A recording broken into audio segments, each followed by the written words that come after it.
C.H. Spurgeon preached this message on November 18th, 1860, at the Exeter Hall. It is entitled, All-Sufficiency Magnified. The text is Philippians chapter 4 and verse 13. I can do all things through Christ which strengtheneth me.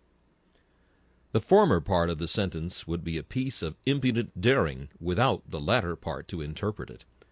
There have been some men who, puffed up with vanity, have in their hearts said, I can do all things. Their destruction has been sure and near at hand. Nebuchadnezzar walks through the midst of the great city. He sees its stupendous tower threading the clouds. He marks the majestic and colossal size of every building, and he says in his heart, Behold, this great Babylon which I have builded. I can do all things. A few hours, and he can do nothing except that in which the beast excels him. He eats grass like the oxen, until his hair has grown like eagle's feathers, and his nails like bird's claws. See, too, the Persian potentate. He leads 1,000,000 of men against Grecia. He wields a power which he believes to be omnipotent. He lashes the sea, casts chains upon the wave, and bids it be his slave. Ah, foolish pantomime! I can do all things. His hosts melt away. The bravery of Grecia is too much for him. He returns to his country in dishonor. Or if you will take a modern instance of a man who was born to rule and govern, and found his way upwards from the lowest ranks to the highest point of empire, call to mind Napoleon. He stands like a rock in the midst of angry billows. The nations dash against him and break themselves. He himself puts out the sun of Austria, and bids the star of Prussia set. He dares to proclaim war against all the nations of the earth, and believes that he himself shall be a very Briareus, with 100 hands attacking at once 100 antagonists. I can do all things, he might have written upon his banners. It was the very note which his eagles screamed amid the battle. He marches to Russia. He defies the elements. He marches across the snow and sees the palace of an ancient monarchy in flames. No doubt as he looks at the blazing Kremlin he thinks, I can do all things. But thou shalt come back to thy country alone. Thou shalt strew the frozen plains with men. Thou shalt be utterly wasted and destroyed.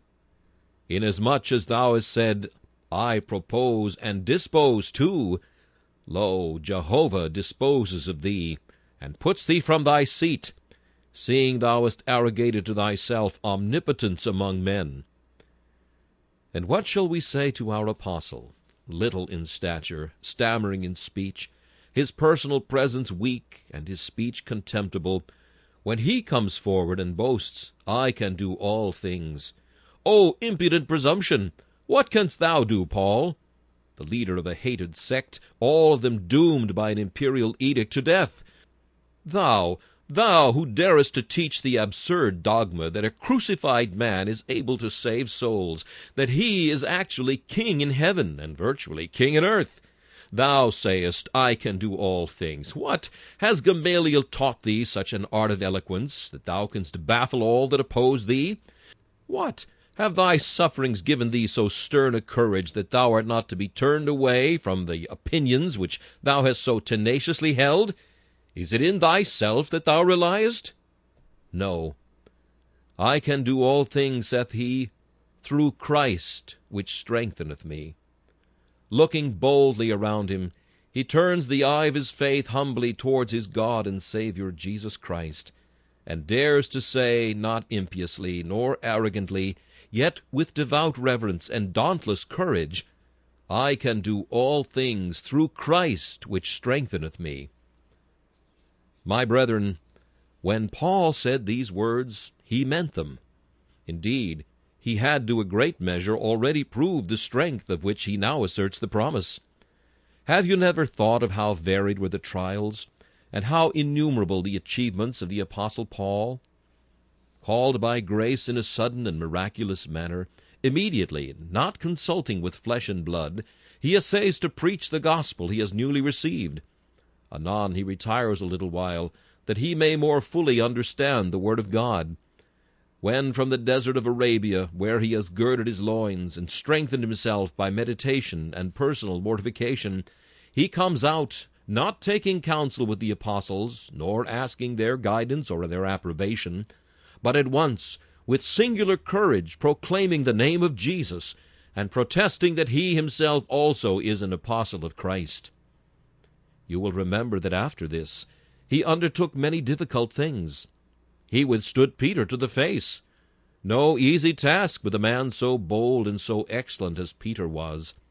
But Peter might be a time server, Paul never. Paul rebukes Peter even to the face. And then mark his own achievements as he describes them himself. In labors more abundant, in stripes above measure, in prisons more frequent, in deaths oft. Of the Jews 5 times received I 40 stripes save one. Thrice was I beaten with rods, once was I stoned. Thrice I suffered shipwreck, a night and a day I've been in the deep. In journeyings often, in perils of waters, in perils of robbers, in perils by mine own countrymen, in perils by the heathen, in perils in the city, in perils in the wilderness, in perils in the sea, in perils among false brethren, in weariness and painfulness, in watchings often, in hunger and thirst, in fastings, in cold and nakedness. Besides those things that are without, that which cometh upon me daily, the care of all the churches. Ah, bravely spoken, beloved Paul! Thine was no empty boast. Thou hast indeed in thy life preached a sermon upon the text, I can do all things through Christ which strengtheneth me. And now, my dear friends, looking up to Christ which strengtheneth me, I shall endeavor to speak of my text under 3 heads. First, the measure of it. Secondly, the manner of it. And thirdly, the message of it. As for the measure of it, it is exceeding broad, for it says, I can do all things. We cannot, of course, mention all things this morning, for the subject is illimitable in its extent. I can do all things through Christ which strengtheneth me. But let me notice that Paul here meant that he could endure all trials. It matters not what suffering his persecutors might put upon him. He felt that he was quite able through divine grace to bear it.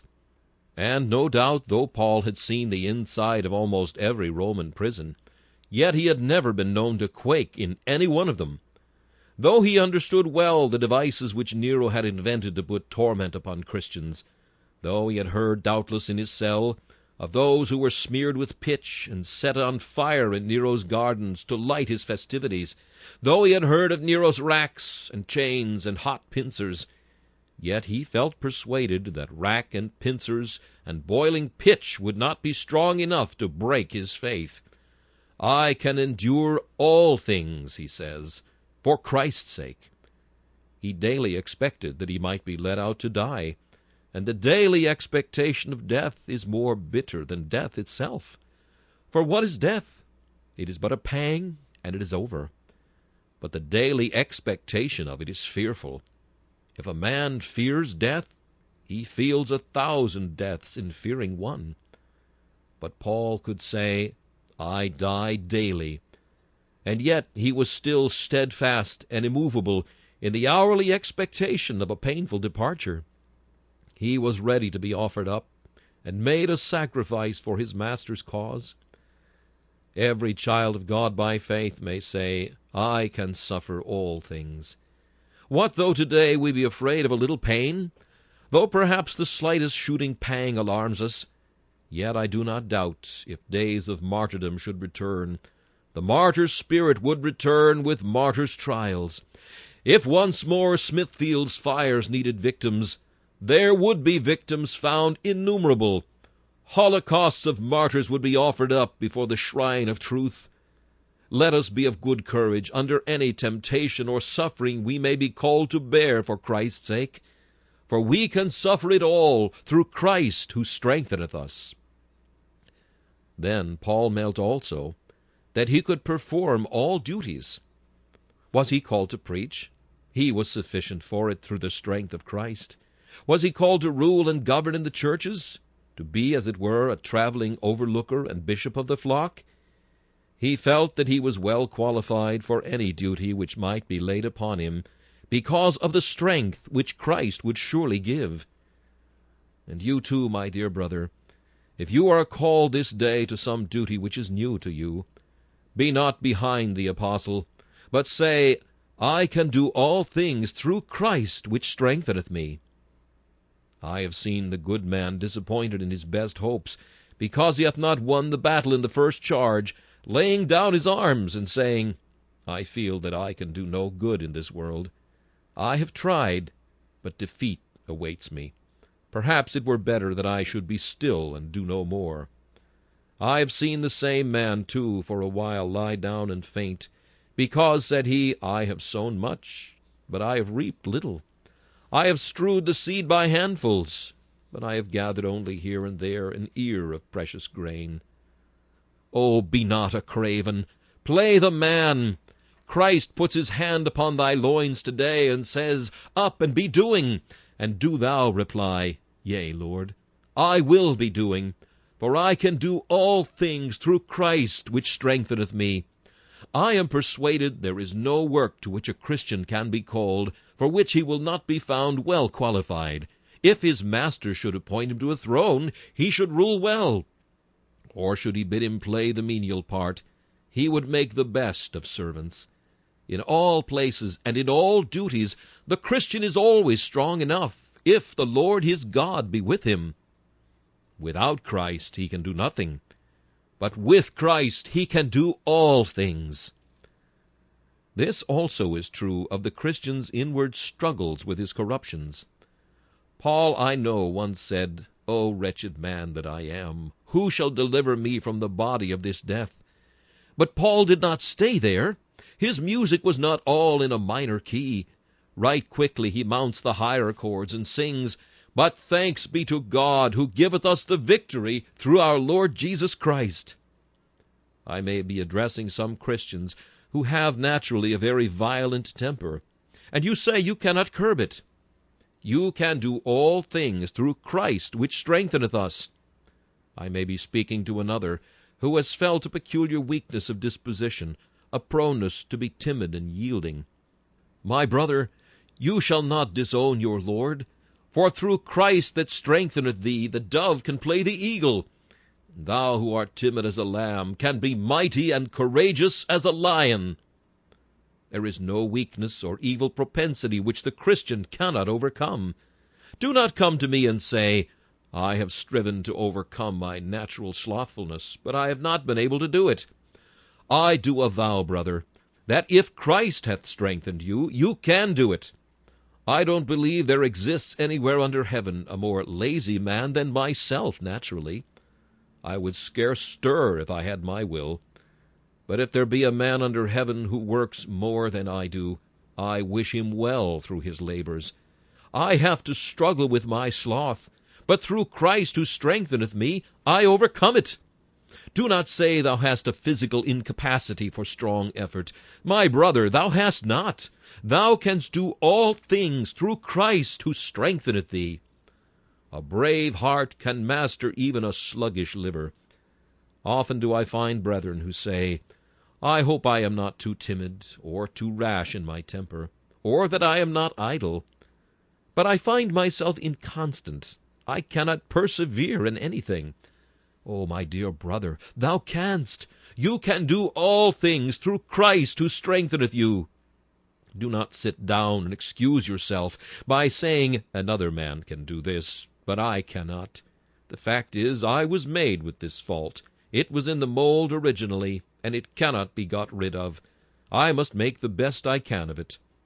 You can get rid of it, brother. There is not a Hittite or a Jebusite in all Canaan that you cannot drive out. You can do nothing of yourself, but Christ being with you, you can make their high walls fall flat, even as the walls of Jericho. You can go up upon the tottering walls and slay the sons of Anak. And although they be strong men, who like the giants had 6 toes on each foot and 6 fingers on each hand, you shall be more than a match for them all. There is no corruption, no evil propensity, no failing that you cannot overcome through Christ which strengtheneth you. And there is no temptation to sin from without, which you cannot also overcome through Christ, which strengtheneth you. Sitting one day this week with a poor aged woman who was sick, she remarked that oftentimes she was tempted by Satan, and sometimes she said, "I am a little afraid, but I do not let other people know, lest they should think that Christ's disciples are not a match for Satan. Why, sir," said she, "he is a chained enemy, is he not? He cannot come one link nearer to me than Christ lets him. Or when he roars never so loudly, I am not afraid with any great fear of him, for I know it is only roaring. He cannot devour the people of God." Now, whenever Satan comes to you with a temptation, or when your companions, or your business, or your circumstances suggest a sin, you are not timidly to say, "I must yield to this. I am not strong enough to stand against this temptation." You are not in yourself, understand that. I do not deny your own personal weakness. But through Christ that strengtheneth you, you are strong enough for all the temptations that may possibly come upon you. You may play the Joseph against lust. You need not play the David. You may stand steadfast against sin. You need not be overtaken like Noah. You need not be thrown down to your shame like Lot. You may be kept by God, and you shall be.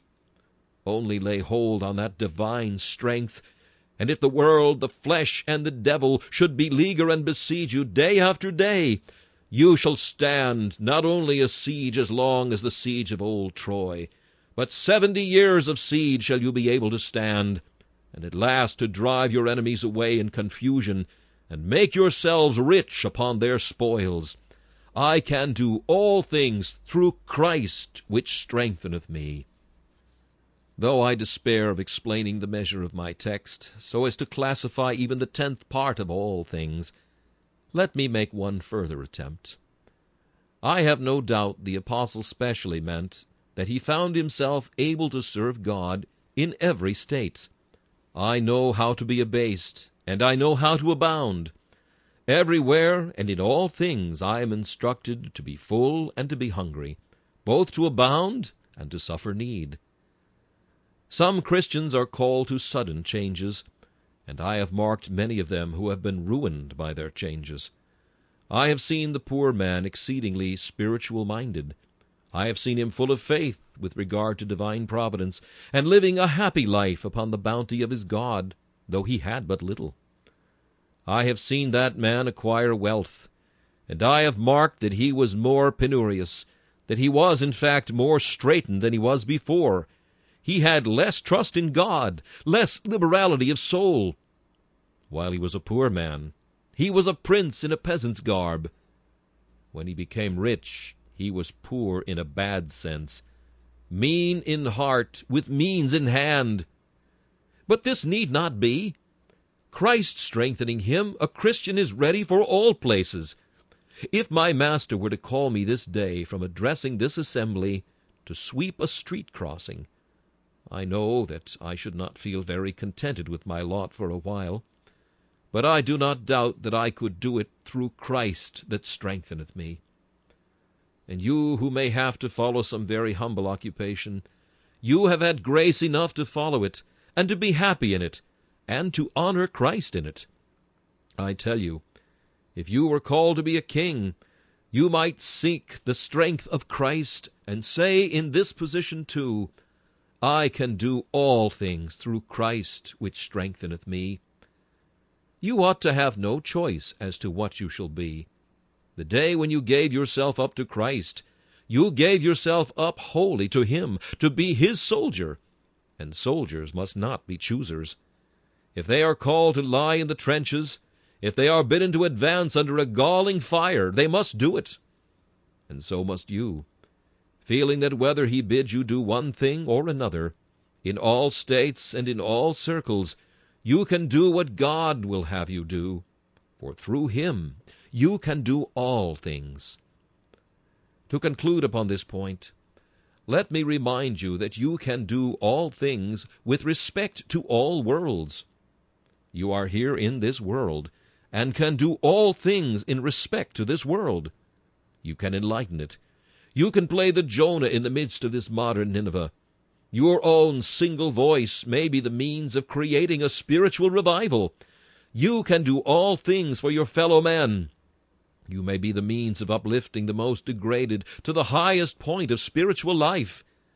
You can doubtless, by resisting temptation, by casting down high looks, by defying wrath, by enduring sufferings, you can walk through this world as a greater than Alexander, looking upon it all as being yours, for your Lord is the monarch of it. You can do all things. Then may you look beyond this world, into the world of spirits. You may see the dark gate of death. You may behold that iron gate, and hear it creaking on its awful hinges. But you may say, I can pass through that. Jesus can meet me. He can strengthen me. And my soul shall stretch her wings in haste, fly fearless through death's iron gate, nor fear the terror as she passes through. I can go into the world of spirits, Christ being with me, and never fear. And then look beneath you. There is hell with all its demons, your sworn enemy. They have leagued and banded together for your destruction. Walk through their ranks, and as they bite their iron bonds in agony and despair, say to them as you look in their face, I can do all things. And if loosed for a moment, Diabolus should meet you in the field, and Apollyon should stride across the way and say, I swear by my infernal den that thou shalt come no further. Here will I spill your soul. Up at him! Strike him right and left with this for thy battle cry, I can do all things. And in a little while he will spread his dragon wings and fly away. Then mount up to heaven. From the lowest deeps of hell ascend to heaven. Bow your knee before the eternal throne. You have a message. You have desires to express and wants to be fulfilled. And as you bend your knee, say, O God, in prayer I can prevail with thee. Let me wonder to tell it. I can overcome heaven itself by humble, faithful prayer. So you see, in all worlds, this world of flesh and blood, and the world of spirits, in heaven and earth and hell, everywhere the believer can say, I can do all things through Christ which strengtheneth me. Thus have I discussed the first part of our subject, the measure. I shall now talk for a while upon the manner. How is it that Christ doth strengthen his people? None of us can explain the mysterious operations of the Holy Spirit. We can only explain one effect by another. I do not pretend to be able to show how Christ communicates strength to his people by the mysterious inflowings of the Spirit's energy. Let me rather show what the Spirit does, and how these acts of the Spirit which he works for Christ tend to strengthen the soul for all things. There is no doubt whatever that Jesus Christ makes his people strong by strengthening their faith. It is remarkable that very many poor, timid, and doubting Christians during the time of Queen Mary's persecution were afraid when they were arrested that they should never bear the fire. But a singular circumstance is that these generally behaved the most bravely, and played the man in the midst of the fire with the most notable constancy. It seems that God gives faith equal to the emergency, and weak faith can suddenly sprout and swell and grow till it becomes great faith under the pressure of a great trial. Oh, there is nothing that braces a man's nerves like the cold winter's blast. And so, doubtless, the very effect of persecution, through the agency of the Spirit going with it, is to make the feeble strong. Together with this faith, it often happens that the Holy Spirit also gives a singular firmness of mind. I might also call it a celestial obstinacy of spirit. Let me remind you of some of the sayings of the martyrs which I have jotted down in my readings. When John Ardley was brought before Bishop Bonner, Bonner taunted him, saying, You will not be able to bear the fire. That will convert you. The faggots will be sharp preachers to you. Said Ardley, I am not afraid to try it. And I tell thee, Bishop, if I had as many lives as I have hairs on my head, I would give them all up sooner than I would give up Christ. That same wicked wretch held the hand of poor John Tompkins over a candle, finger by finger, saying to him, I'll give thee a taste of the fire before thou shalt come there. And as the finger cracked and spurted forth, Tompkins smiled and even laughed in his tormentor's face, being ready to suffer as much in every member as his fingers then endured. Jerome tells the story of a poor Christian woman who, being on the rack, cried out to her tormentors as they straightened the rack and pulled her bones asunder, Do your worst, for I would sooner die than lie. It was bravely said. Short, pithy words, but what a glorious utterance! What a comment! What a thrilling argument to prove our text! Verily, Christians can do all things through Christ who strengtheneth them. And not only does he thus give a sort of sacred tenacity and obstinacy of spirit combined with faith, but often Christians anticipate the joys of heaven just when their pangs are greatest. Look at old Ignatius. He is brought into the Roman circus, and after facing the taunts of the emperor and the jeers of the multitude, the lions are let loose upon him, and he thrusts his arm into a lion's mouth, poor aged man as he is. And when the bones were cracking, he said, Now I begin to be a Christian.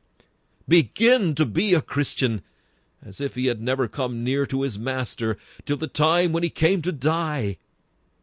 And there was Gordus, a martyr of Christ, who said when they were putting him to death, I pray you do not spare any torments, for it will be a loss to me hereafter if you do.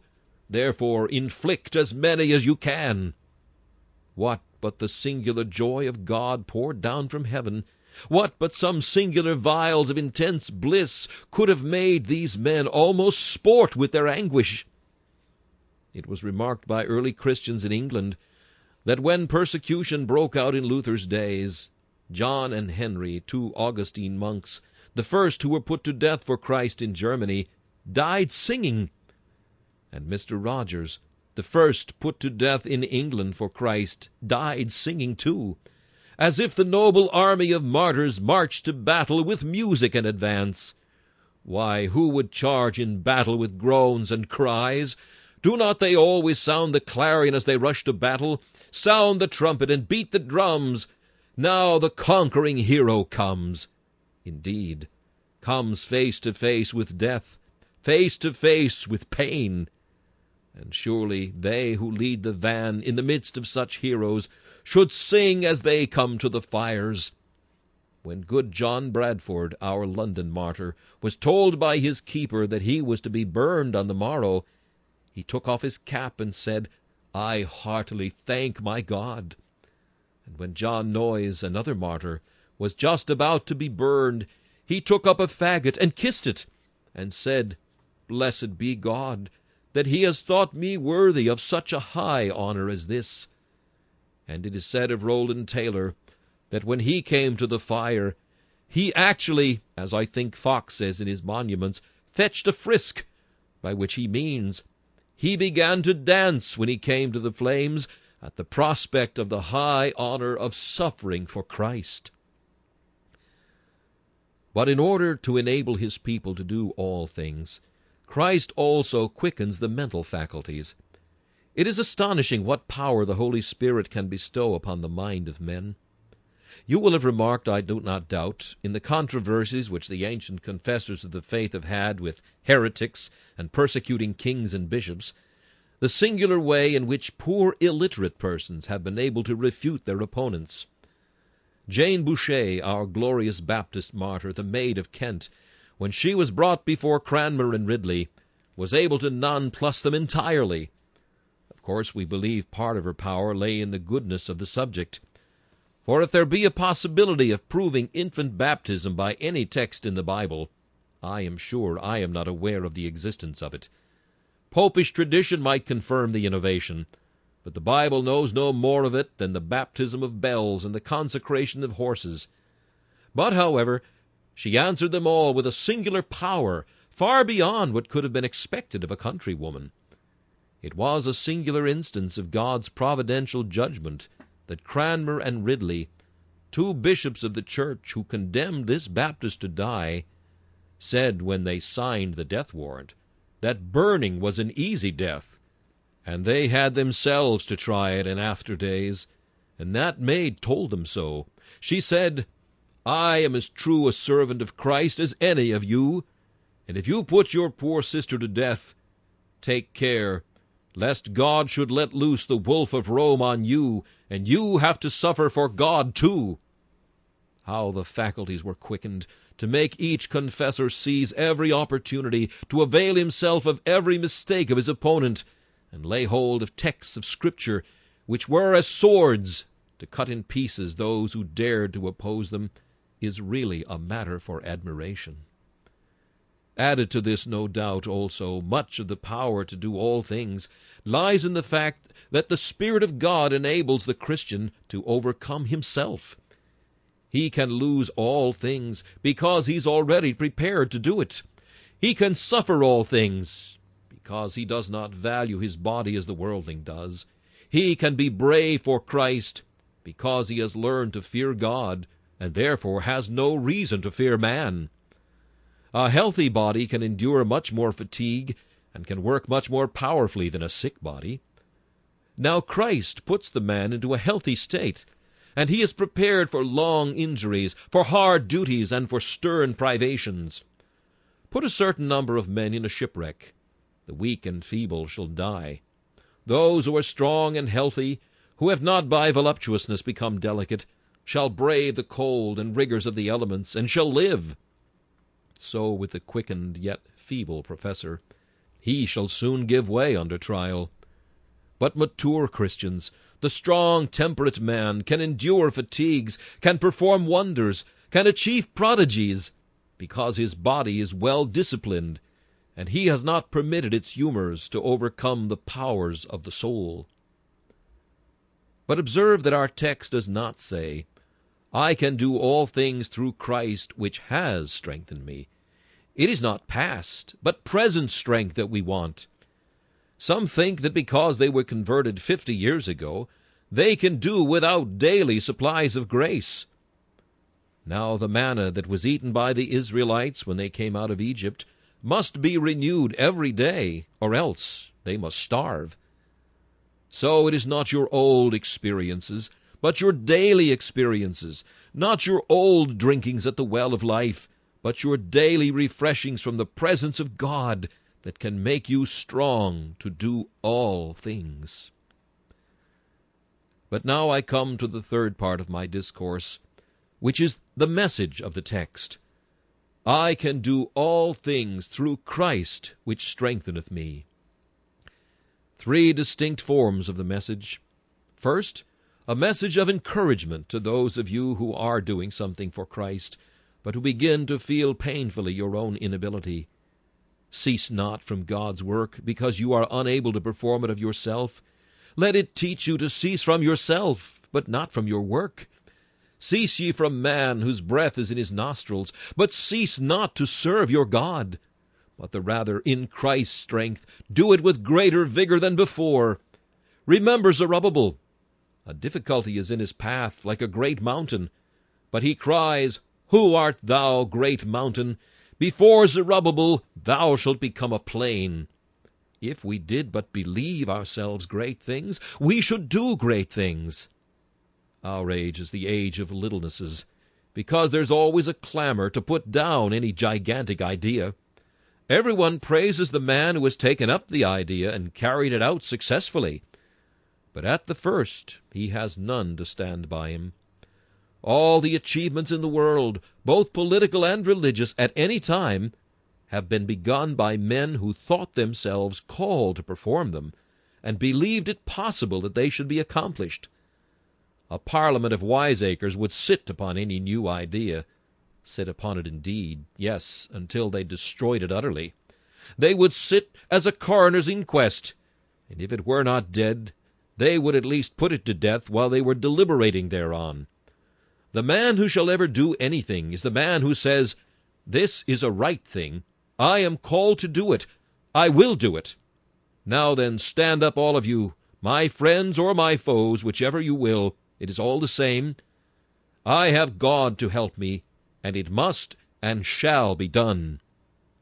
Such are the men that write their records in the annals of posterity, such the men justly called great. And they are only great because they believed they could be great, believed that the exploits could be done. Applying this to spiritual things, only believe, young man, that God can make something of you.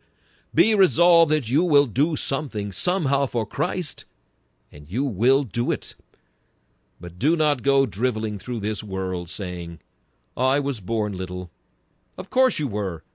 But were you meant to be little, and with the feebleness of a child all your days do little or nothing? Think so, and you will be little as long as you live, and you will die little, and never achieve anything great. Just send up a thought of aspiration, O thou of little faith. Think of your dignity in Christ, not of the dignity of your manhood, but the dignity of your regenerated manhood, and say, Can I do all things? And yet am I to shrink first at this, then at that, and then at the other? Be as David, who when Saul said, Thou art not able to fight with this Goliath, he replied, Thy servant slew both the lion and the bear, and this uncircumcised Philistine shall be as one of them. And he put his stone into the sling, and ran cheerfully and joyously.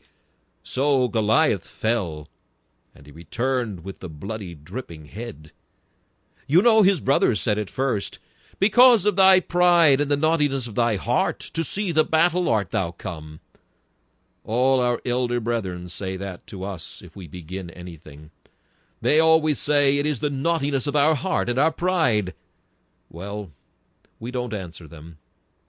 We bring them Goliath's head, and request them to say whether that is the effect of our pride and the naughtiness of our heart. We wish to know whether it would not be a blessed naughtiness that should have slain this naughty Philistine. So do you, my dear brothers and sisters. If you are called to do any work, go straight at it, writing this upon your escutcheon, I can do all things through Christ which strengtheneth me. And I will do what God has called me to do, whether I am blessed or whether I am left alone. A second lesson is this. Take heed, however, that you get Christ's strength. You can do nothing without that. Spiritually, in the things of Christ, you are not able to accomplish even the meanest thing without him. Go not forth to thy work, therefore, till thou hast prayed. That effort which is begun without prayer will end without praise. That battle which commences without holy reliance upon God shall certainly end in a terrible rout. Many men might be Christian victors if they had known how to use the all-prevailing weapon of prayer. But forgetting this, they have gone to the fight, and they have been worsted right easily. Oh, be sure, Christian, that you get Christ's strength. Vain is eloquence, vain are gifts of genius, vain is ability, vain are wisdom and learning. All these things may be serviceable when consecrated by the power of God, but apart from the strength of Christ, they shall all fail you. If you lean upon them, they shall all deceive you. You shall be weak and contemptible, however rich or however great you may be in these things, if you lack the all-sufficient strength. Finally, the last message that I have is this. Paul says in the name of all Christians, I can do all things through Christ which strengtheneth me. I say, not in Paul's name only, but in the name of my Lord and Master, Jesus Christ. How is it that some of you are doing nothing? If you could do nothing, you might be excused for not attempting it. But if you put in the slightest pretense to my text, you must allow my right to put this question to you. You say, I can do all things. In the name of reason, I ask, why are you doing nothing? Look what multitudes of Christians there are in the world. Do you believe if they were all what they profess to be, and all to work for Christ, there would long be the degrading poverty, the ignorance, the heathenism which is to be found in this city? What cannot one individual accomplish? What could be done, therefore, by the tens of thousands of our churches? Ah, professors, you will have much to answer for with regard to the souls of your fellow men. You are sent by God's providence to be as lights in this world, but you are rather dark lanterns than lights. How often are you in company, and you never avail yourself of an opportunity to say a word for Christ? How many times are you thrown into such a position that you have an excellent opportunity for rebuking sin or for teaching holiness, and how seldom do you accomplish it? An old author named Stuckley, writing upon this subject, said, "There were some professed Christians who were not so good as Balaam's ass, for Balaam's ass once rebuked the mad prophet for his sin. But there were some Christians who never rebuked anyone all their lives long. They let sin go on under their very eyes, and yet they did not point it out. They saw sinners dropping into hell, and they stretched not out their hands to pluck them as brands from the burning. They walked in the midst of the blind, but they would not lead them. They stood in the midst of the deaf, but they would not hear for them. They were where misery was rife, but their mercy would not work upon the misery. They were sent to be saviors of men, but by their negligence they became men's destroyers. Am I my brother's keeper? Was the language of Cain. Cain hath many children even at this day. You are your brother's keeper. If you have grace in your heart, you are called to do good to others. Take care lest your garments be stained and sprinkled with the blood of your fellow men. Mind, Christians, mind, lest that village in which you have found a quiet retreat from the cares of business should rise up in judgment against you to condemn you, because having means and opportunity, you use the village for rest, but never seek to do any good in it. Take care, masters and mistresses, lest your servants' souls be required of you at the last great day. I worked for my master. He paid me my wages, but he had no respect to his greater master, and never spoke to me, though he heard me swear and saw me going on in my sins. Mind, I speak, sirs, to some of you.